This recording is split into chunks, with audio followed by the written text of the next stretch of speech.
Bismillahirrahmanirrahim. Assalamualaikum warahmatullahi wabarakatuh. Perkenalkan, nama saya Khairul Mufti. Malam ini akan menjelaskan tentang clustering model, tugas dari analisis big data. Saya akan mencoba menjelaskan beberapa hal terkait dengan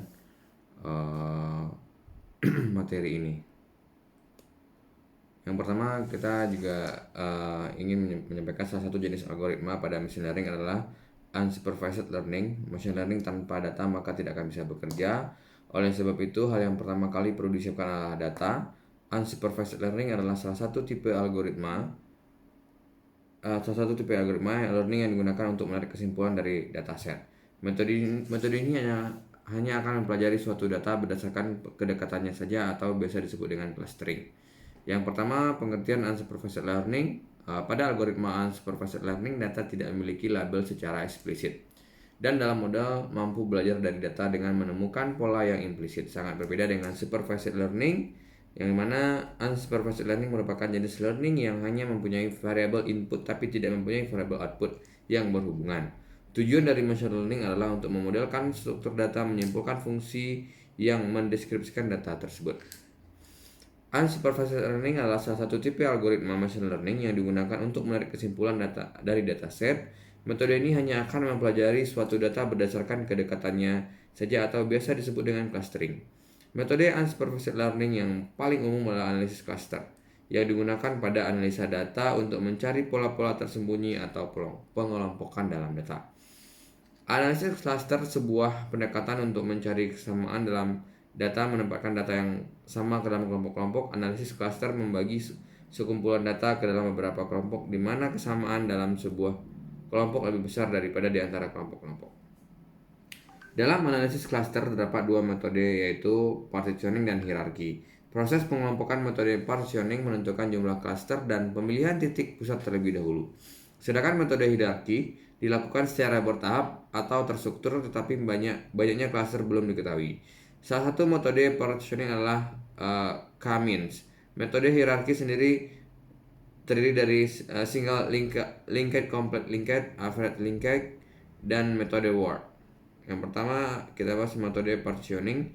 Metode partitioning menghasilkan suatu partisi data, bukan struktur pengelompokan seperti yang dihasilkan oleh metode hierarki. Kelebihan dari metode ini yaitu dapat mengelompokkan data yang cukup besar dengan waktu komputasi yang efisien. Metode partitioning dapat dibagi menjadi dua, K-clustering dan self-determining. Salah satu metode K-clustering adalah K-mean. Prosedur algoritma ini sederhana dan mudah dalam mengklasifikasikan sekumpulan data ke dalam sejumlah cluster yang telah ditetapkan sebelumnya. Langkah-langkah algoritma K-mean sebagai berikut. 1. Tentukan titik pusat dan jumlah cluster. 2. Tentukan pusat terdekat dari masing-masing data, kemudian masukkan data tersebut ke cluster terdekat. 3. Tentukan ulang letak titik pusat berdasarkan anggota cluster yang baru terbentuk. Jika belum konvergen, ulangi langkah 2 dan 3. Kriteria konvergen adalah ketika suatu iterasi tidak ada lagi perubahan anggota pada tiap cluster dibandingkan iterasi sebelumnya, atau nilai jumlah squared error telah mencapai nilai minimum. Metode hierarki. Metode hierarki adalah suatu metode analisis cluster yang dilakukan secara bertahap dan bertingkat sehingga membentuk tingkatan seperti adanya struktur pohon. Metode ini menghasilkan urutan partisi dengan menggabungkan atau membagi cluster.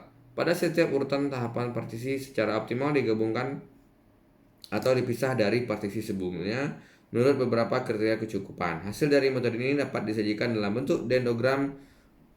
Dendrogram adalah representatif visual dari seluruh tahapan menunjukkan bagaimana cluster terbentuk. Selain itu juga terdapat nilai koefisien jarak pada setiap tahapan. Nilai koefisien jarak ditentukan antara setiap pasangan poin dalam mengukur kesamaan jarak terhadap berbagai macam ukuran pendekatan seperti jarak Euclidean dan jarak Manhattan. Metode hierarki terbagi dua, yaitu metode aglomeratif bottom up dan metode divisif atau top down.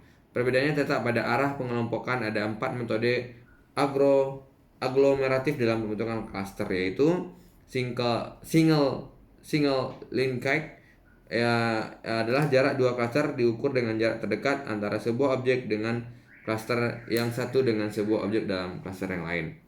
Yang kedua, complete linked. Jarak dua cluster diukur dengan jarak terjauh antara sebuah objek dalam klaster yang satu dengan sebuah objek klaster yang lain. Average linkage, jarak antara dua klaster diukur dengan jarak rataan antara sebuah objek dalam klaster yang satu dengan sebuah objek yang dalam klaster yang lain. WAR method yang keempat. Metode agronormatif yang sering digunakan pada data kontinu adalah metode WAR. Pendekatan ini menggabungkan klaster jika ketidaksamaan kuadrat dengan pusat klaster minimum di semua kemungkinan pilihan penggabungan. Kita selanjutnya akan membahas density based method. Merupakan metode yang dikembangkan berdasarkan density atau kepadatan tertentu. Metode ini menganggap klaster sebagai suatu area yang berisi objek-objek padat atau sesak yang dipisahkan oleh area yang memiliki kepadatan rendah atau mempresentasikan noise.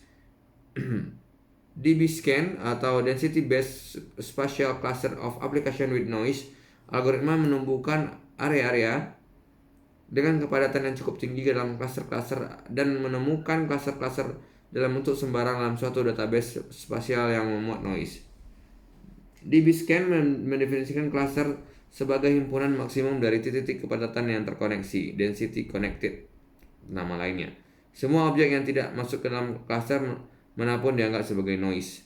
Prinsip-prinsip dasar dari metode density based clustering adalah sebagai berikut. Neighbor yang terletak dalam radius disebut neighbor dari objek data. Jika neighborhood dari suatu objek berisi paling sedikit suatu angka yang minimal poin dari suatu objek tersebut disebut core object.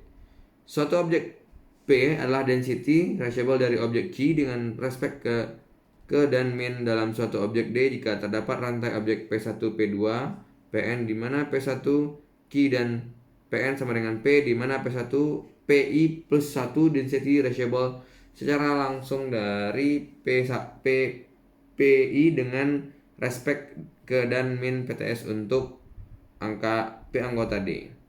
Suatu objek P density connected ke objek Q dengan respect ke dan min PTS dalam satu objek D jika terdapat objek O anggota D di mana kedua P dan Q adalah density reachable dari O dengan respect ke min PTS.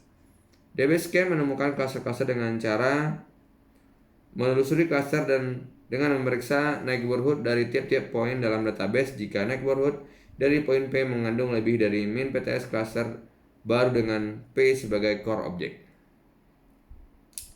Kemudian DBSCAN secara iteratif mengumpulkan secara langsung objek-objek density reachable dari core object tersebut, di mana mungkin melibatkan penggabungan dari beberapa cluster density reachable.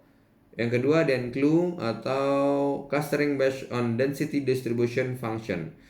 DENCLU Density Based Clustering adalah merupakan metode clustering yang berdasarkan pada suatu set fungsi distribusi density. Metode ini dibangun dengan beberapa ide antara lain pengaruh tiap-tiap data poin secara formal dimodelkan dengan menggunakan fungsi matematika yang disebut influence function yang menyatakan pengaruh dari poin terhadap neighborhood-nya. Keseluruhan density dari space data dapat dimodelkan secara analitik sebagai jumlah influence function dari semua data point. Cluster-cluster kemudian dapat ditentukan secara matematik dengan mengidentifikasi density attractor atau penarik, yang mana density attractor adalah maksimum lokal dari seluruh density function. Terima kasih. Mungkin itu saja yang bisa saya sampaikan untuk materi kali ini. Apabila ada kesalahan, mohon maaf. Memang dalam kondisi yang kurang fit. Apabila ada yang salah, tolong dikritik dan dimaafkan. Wabillahi taufiq wa hidayah. Assalamualaikum warahmatullahi wabarakatuh.